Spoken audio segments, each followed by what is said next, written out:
Yusuf Mansur yang bawa uang tunai 2 koper. Dai kondang yang dikabarkan sempat ditahan Bea Cukai Pelabuhan Batam karena membawa uang tunai 2 koper bernilai 1,5 juta ringgit Malaysia. Masa uang sedekah saya bawa?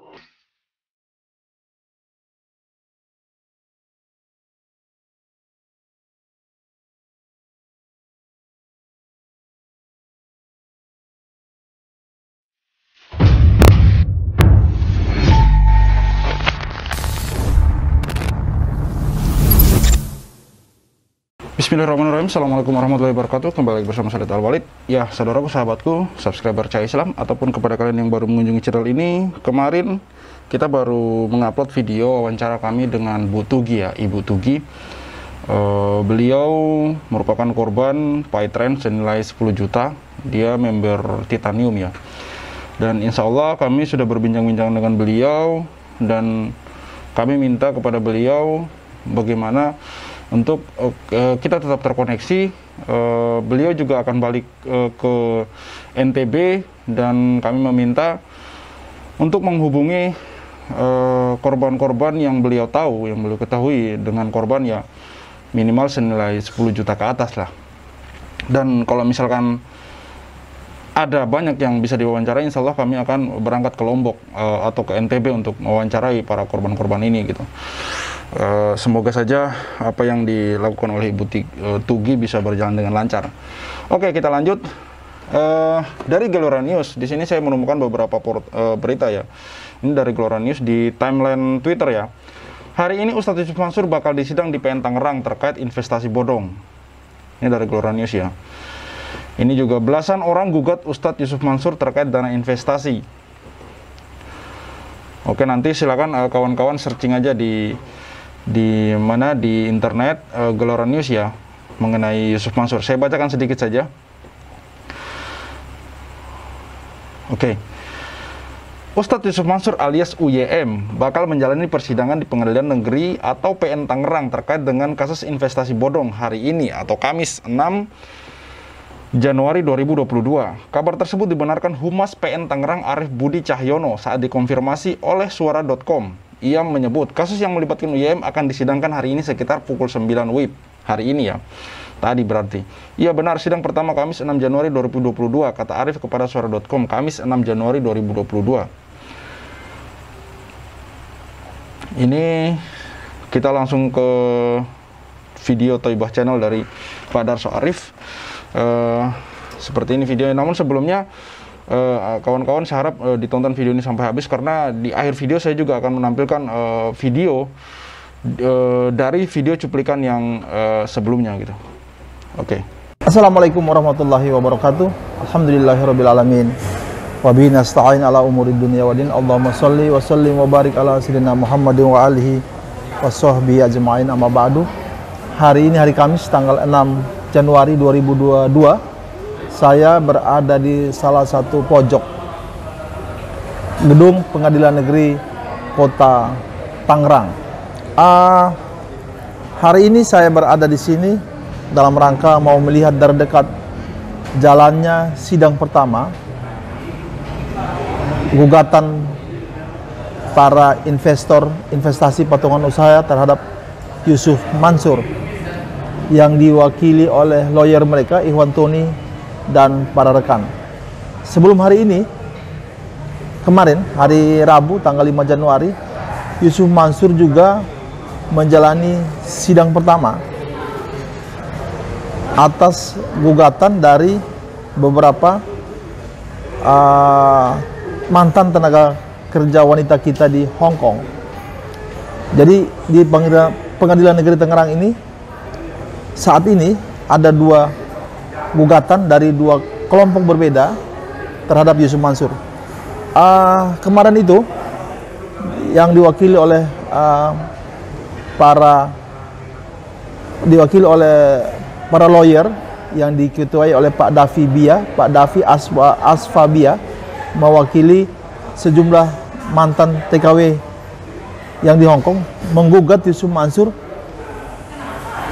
atas investasi nabung tanah. Nomor perkara yang kemarin itu Pak Davibia adalah saya bacakan.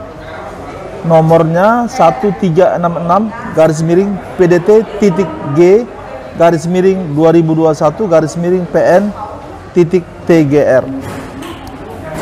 Pada sidang kemarin itu para kuasa hukum baik dari para penggugat, para TKW dan tergugat Yusuf Mansur itu kuasa hukumnya juga hadir. Kemudian sidang dibuka dan setelah dilakukan pemeriksaan surat-surat kuasa, lalu Ketua Majelis Hakim memberikan kesempatan kepada para pihak yang bersengketa untuk menunjukkan hakim mediator untuk melakukan mediasi paling lama 30 hari ke depan. Jadi menurut informasi yang saya dapat, Pak Davibia akan mengagendakan sidang mediasi minggu depan. Saudara-saudara, kenapa orang menggugat Yusuf Mansur? Pertama karena soal bisnis Yusuf Mansur ini, investasi yang digalakkan Yusuf Mansur ini, mereka rasa mereka telah dirugikan.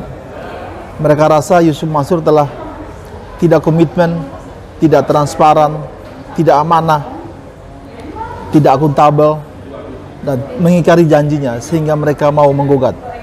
Kenapa sampai ke pengadilan? Karena semua akses yang mereka rasakan terhadap Yusuf Mansur itu tertutup. Nomor-nomor telepon yang diberikan oleh Yusuf Mansur ketika pertama kali mereka direkrut atau diajak berinvestasi itu tidak dapat dihubungi. Begitu juga ketika mereka melayangkan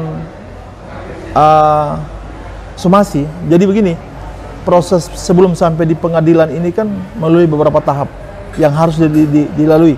Di antaranya adalah somasi, sebuah peringatan, dan itu tidak sekali, 1, 2, dan 3 kali. Tapi karena tidak diindahkan oleh Yusuf Mansur sehingga proses itu sampai di pengadilan. Ini membuktikan kepada kita bahwa Yusuf Mansur selalu berkuar-kuar, pintu rumah saya terbuka untuk diketuk setiap saat. Lah, semua saluran informasi nomor telepon itu sudah tertutup, tidak bisa diakses. Kemudian disomasi juga tidak digubris. Bagaimana mungkin orang mau datang mengetuk pintu rumah Yusuf Mansur gitu? Terus kalau datang ketuk pintu rumahnya, terus apakah mereka dapatkan hak-haknya juga? Saya rasa enggak. Jadi disomasi saja dia tidak indahkan, apalagi datang gitu. Saya rasa lebih sulit lagi. Ketika mengumpulkan uang para investor, ketika mengumpulkan uang para jamaah ini, orang-orang ini kan Yusuf Mansur cukup menggunakan media ceramah, cukup menggunakan media sosial. Tapi kenapa orang mau meminta kembali hak-hak mereka harus datang mengetok pintu rumah Yusuf Mansur? Kan aneh. Oke? Jadi mari kita ikuti saja proses pengadilan yang berlangsung ini. Ada 2 gugatan. Sekali lagi saya sampaikan di sini bahwa gugatan pertama datang dari para TKW untuk investasi nabung tanah. Para TKW ini memberikan uangnya, tapi tidak pernah tahu di mana tanahnya, tidak pernah tahu di mana penggunaan uang mereka. Itu kemarin sudah dilakukan sidang pertama, dan hari ini tanggal 6 Januari sidang pertama lagi untuk kasus atau untuk gugatan dari para investor investasi patungan usaha. Nanti kita lihat sama-sama, terus nanti saya reportkan. Nanti setelah video ini atau bersamaan dengan video ini, saya juga akan lampirkan berita-berita seputar sidang gugatan kemarin, sidang pertama gugatan kemarin yang dilakukan oleh para mantan TKW kita di Hong Kong terhadap Yusuf Mansur atas investasi nabung tanah. Setelah video ini, saya nanti besok ya, saya akan memberikan video lagi soal gugatan para investor investasi patungan usaha terhadap Yusuf Mansur. Terima kasih sudah mengikuti video ini. Jika Anda merasakan video ini bermanfaat, silakan di-share, atau punya ide, punya saran, silakan sampaikan di kolom komentar. Saya Darso Arif Pokpama, bisa dihubungi di 0812 899 15330. Terima kasih. Billahi taufiq wal hidayah. Wassalamualaikum warahmatullahi wabarakatuh. Bisa aja Pak Edi lah. Ya, Pak Davi silakan Pak. Baik, selamat siang. Hari ini kita baru selesai sidang pertama dari gugatan nomor 1366 antara penggugat yang saya wakili dan teman-teman wakili, saudari atau Ibu Sri Sukarsi dan Ibu Marsiti. Sri Sukarsi dari Lampung, Ibu Marsiti dari Madiun, melawan Jam'an Khatib Mansur. Gugatannya apa? Gugatannya adalah perbuatan melawan hukum. Nah, kenapa perbuatan melawan hukum? Karena saudara Jam'an telah menarik dana masyarakat, digunakan untuk apa tidak pernah kita tahu, tetapi waktu itu dikatakan program tabung tanah. Nah, program tabung tanahnya itu klien saya pada tahun 2014 itu tertarik karena ada ceramah dilakukan oleh Jam'an Nur Khatib Mansur di Hong Kong. Jadi mereka ikut, termasuk beberapa jamaah yang lain ikut, katanya menawarkan tanah 1 meter persegi. Nah, dari tahun 2014 sampai tahun 2019 tidak ada kabar sama sekali. Untuk sidang hari ini yang 2 orang itu sudah dikembalikan 2019. Soalnya bukan dikembalikan, ada beberapa persoalan begitu yang akan kita gali dalam persidangan ini. Pertama adalah tidak adanya laporan pertanggungjawaban dana itu digunakan untuk apa. Ini kan penawaran investasi, itu pertama. Kedua, mengumpul dana masyarakat yang dimasukkan ke 1 ke rekening pribadi, 2 ke rekening koperasi Merah Putih yang menurut hemat kami, mungkin bisa dibuktikan nanti dalam persidangan, tapi menurut hemat kami tidak punya izin untuk mengambil dana masyarakat. Jadi ini mesti diklarifikasi. Nah, jadi sidang hari ini 2 korban ini yang tidak mendapatkan uang bagi hasil perhitungan. Jadi sidang tadi baru selesai dan sekarang kita lagi daftar untuk mediasi. Formalnya memang harus mediasi. Jadi kita nggak tahu nanti sidang, mungkin 1 minggu nanti akan mediasi dan kita nggak tahu hasilnya seperti apa. Hari Selasa depan ada 3 korban lagi dengan kasus yang sama, cuman berbeda di kalau yang hari ini itu mereka uang pokok investasi dikembalikan, kalau yang hari Selasa depan 3 orang itu. Oke, ternyata ini ada 2 ya kawan-kawan, ada 2. 2 kali persidangan, termasuk kemarin dan hari ini ya. Kalau saya tidak salah itu Pak Ihwantoni dan ini Pak Davibia gitu. Ya semoga saja masalah ini kemudian terselesaikan, dan kalau ditarik dari 2012 ini tepat 10 tahun ya, 2022 dan ditarik mundur ke 2012 tepat 10 tahun. Seperti apa yang selalu digembar-gemborkan oleh Yusuf Mansur, nanti 10 sumbang 1 juta, nanti 10 kali lipat, dan ini 10 tahun kemudian apapun yang akan dituai, kita berdoa kepada Allah semoga Allah memberi hasil yang seadil-adilnya gitu. Kita akan lanjut ke video selanjutnya, namun sebelumnya di sini saya akan menampilkan berita ya, berita lama ini tahun 2013 dari liputan6.com. Penjelasan Ustadz Yusuf Mansur yang bawa uang tunai 2 koper. Ini saya buka aja dulu ya. Kemudian dari kompas.com, bawa uang 1,5 juta ringgit Malaysia, RM ini ringgit Malaysia ya. Yusuf Mansur sempat tertahan bea cukai. Ini berita tahun 2013. Dari okezone.com, tenteng 2 koper uang, Ustadz Yusuf Mansur dibawa petugas bea cukai. Artinya beritanya ada. Silahkan kawan-kawan googling, cari di internet dengan pencarian Yusuf Mansur bawa duit 2 koper atau seperti apalah. Intinya seperti itu, akan insya Allah beritanya akan muncul. Ini sebagai pengantar, nanti sebelumnya setelah ini saya akan tampilkan video yang saya ambil dari channel YouTube Arah Kebenaran, dimana itu sumber link dari channel YouTube Beta Tanah Air kalau tidak salah ya. Dia membuat narasi seperti itu dengan sumber dari berita-berita ini ya, dimana dia mengutarakan bahwa Yusuf Mansur pernah ditahan oleh bea cukai karena membawa duit senilai 1,5 juta ringgit Malaysia ya, sebanyak 2 koper di sini. Ya kawan-kawan, sekali lagi saya sampaikan bahwa di sini kita tidak ada niatan buruk apapun gitu, apalagi mau dibilang fitnah, gibah. Ya seperti yang kawan-kawan ketahui bahwa ini ya kita juga memberitakan gitu, menginformasikan kepada kawan-kawan semua gitu. Kita tidak sekedar berteori di sini, kita tidak sekedar ngomong doang gitu. Tapi di sini ada bukti video, kita tampilkan juga link berita. Ini kemudian kemarin-kemarin yang meminta, oh kenapa nggak dilaporin polisi? Ini kita sudah buktikan gitu, sudah masuk ke pengadilan langsung dua kasus dari 2 tim advokat ya. Ini Pak Ihwantoni dan Pak Davibia ya, kalau tidak salah. Sudah sampai seperti ini, kita hanya mohon doa kepada kawan-kawan dan kepada korban-korban yang lain yang mungkin masih ragu, takut, namun ingin haknya dikembalikan. Ya nggak usah khawatir, hubungi saja nomor Pak Darso, di situ ada nomor Pak Darso, atau kalau tidak hubungi saja nomor Cahaya Islam, di situ ada di deskripsi video ini ada nomor Cahaya Islam. Nanti insya Allah saya akan kontakkan dengan Pak Darso, karena di Toibah Channel itu ada nomor WhatsApp Pak Darso yang di-share di setiap video beliau gitu.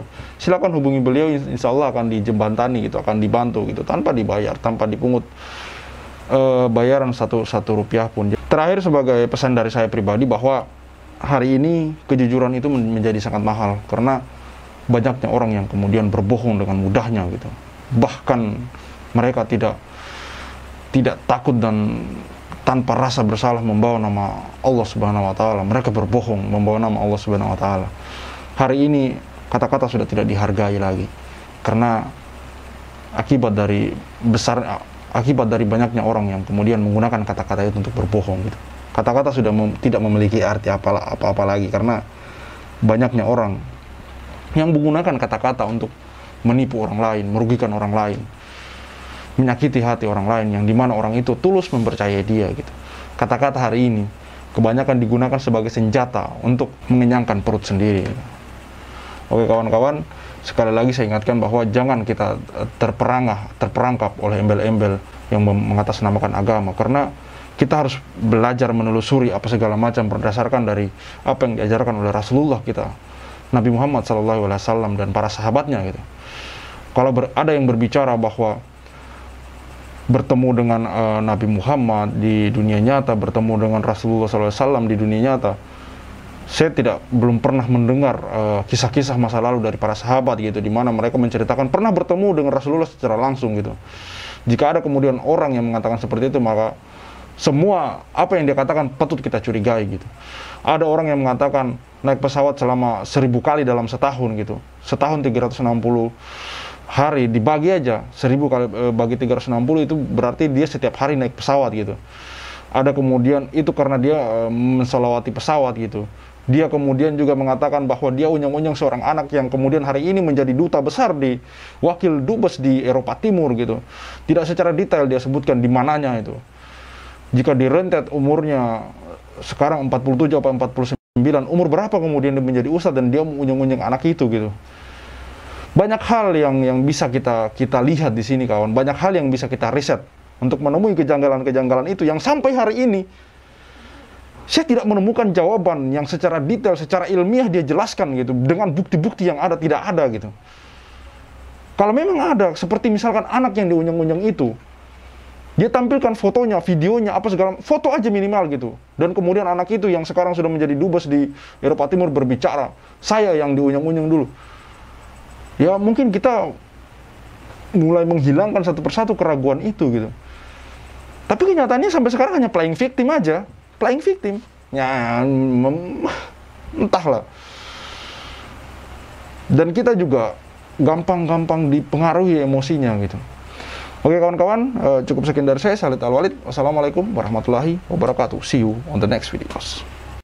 Nah, bila uang amplop aja saya kagak bawa, masa uang sedekah saya bawa? Lagian logikanya di mana coba? Bawa duit hasil sedekah di Hong Kong, Taiwan, Korea Selatan, sekarung, sebuntelan gede, sama cincin. Ini ada teman saya diplomat lagi dengar, Mas Rahmat. Kira-kira kalau saya bawa itu ke bandara Hong Kong menuju Jakarta, loh, apa jadinya gitu loh? Apa judulnya gitu loh? Gua bisa nggak pulang itu? Enggak, semua ditaro. Silakan terserah dipakai buat pengajian Anda semua. Nah, sampai hari ini Mas Ajat dan kawan-kawan belak-belakan tidak ada yang mampu membuktikan Yusuf Mansur pakai tarif, Yusuf Mansur bawa duit sedekah orang. Nggak ada yang mampu membuktikan karena memang tidak pernah terjadi dengan izin Allah Subhanahu wa taala. Yusuf Mansur yang bawa uang tunai 2 koper. Dai kondang yang dikabarkan sempat ditahan bea cukai pelabuhan Batam karena membawa uang tunai 2 koper bernilai 1,5 juta ringgit Malaysia atau sekitar 4, miliar. Nice. Ustadz Yusuf Mansur akhirnya angkat bicara. Meski mengaku tak tahu adanya pembatasan pemasukan uang sebesar 100 juta, Yusuf Mansur memastikan uang tunai yang dibawanya bukan hasil tindakan pidana. Asal dana ini terkait besarnya uang yang mencapai miliaran rupiah. Yusuf Mansur menjelaskan bahwa dana tersebut berasal dari sedekah rekan-rekannya di Malaysia dan Singapura. Damn. Nah, bila uang amplop aja saya kagak bawa, masa uang sedekah saya bawa? Masa uang sedekah saya bawa? Masa uang sedekah saya bawa? Masa uang sedekah saya bawa?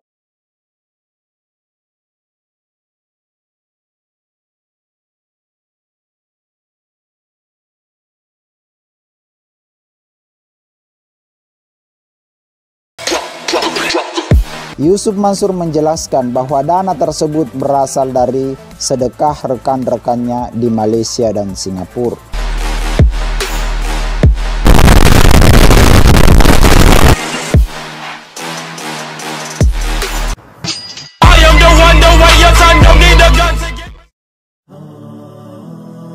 قالوا إنها